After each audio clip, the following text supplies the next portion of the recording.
Robert, I'm 10 years old and I'd like to change the world. But my dad keeps saying I should start with cleaning my own bedroom.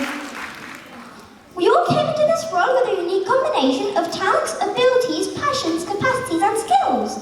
And we should use them as tools to reach our full potential. Unfortunately, many times we cannot express these gifts that we are blessed with, as they are not being identified, and because schools teach us the same things at the same age, as if we are all identical. Studies say that we only use 2% of our brains, and it's no wonder, considering that schools just take a curriculum and stuff it into a child, instead of taking the child and building the curriculum around their talents and needs. Let's take an example. Einstein. You all know Einstein, don't you? Einstein started to speak at 4 years old. If Einstein was a child today, he'd be identified with intellectual disability or autism spectrum disorder. The thing is that his brain worked a lot faster than his capacity to express what was happening in his brain. That's it. Why? If we don't fit into a standard category, it means we're having a problem. If so, each child should be a category. And guess what? Today we have Einstein syndrome. So, we have a syndrome for kids who think without speaking, but we have no name for people who speak without thinking.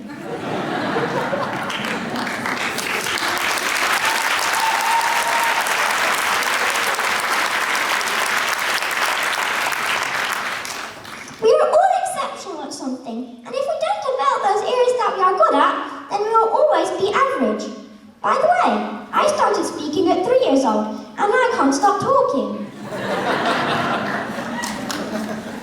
But even if I wasn't speaking, I learned alphabet at 2, and when I was 5, I was reading chemistry books for high school. And I was depressed. I was bored in school and I had no friends to talk to. I needed kids I could talk to about black holes, robots, law of attraction, if I could make trees grow faster, or if my body was weighing more or less on Saturn. I had to learn theirs instead. I was crying every day, and I was living in a world that wasn't mine. A world of stereotypes and limits. Why limits? Well, the curriculum is too general. It doesn't care that child has musical intelligence, and that is a limit. It doesn't care that child is a good negotiator, and that is a limit.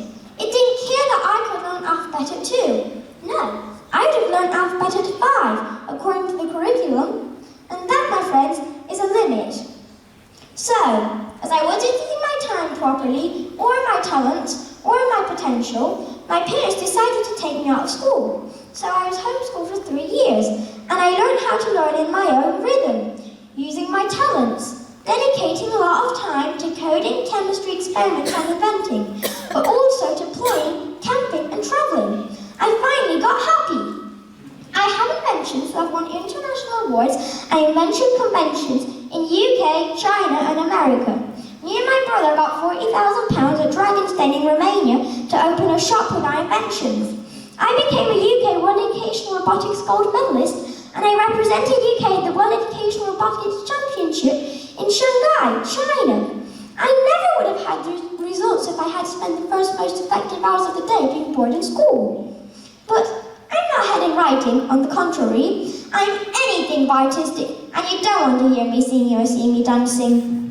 Some things I'm not good at. Other kids are exceptional in drawing and could become great architects. Others have an exceptional dexterity and could become great surgeons.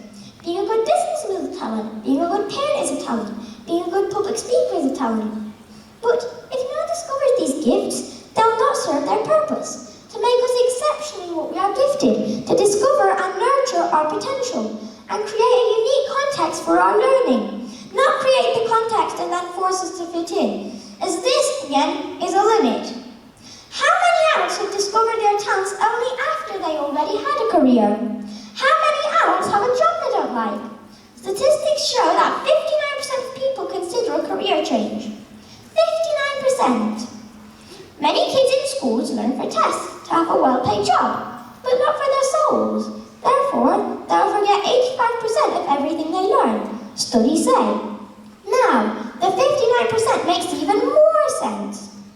My speech today is a call to use more than 2% of our brains. A call to reduce the 59% of people who consider a career change. A call to treat and educate each child from an early age in a unique way to make them exceptional. This way, exceptional will become normal, and it will be normal to be exceptional. I was a late speaker, and my singing hurts my ears, and I better build a robot than that. But I'm brilliant in coding, chemistry, and robotics. What are you later? And what are you brilliant at instead? No matter what your answer is, you are unique. So be yourself and be different.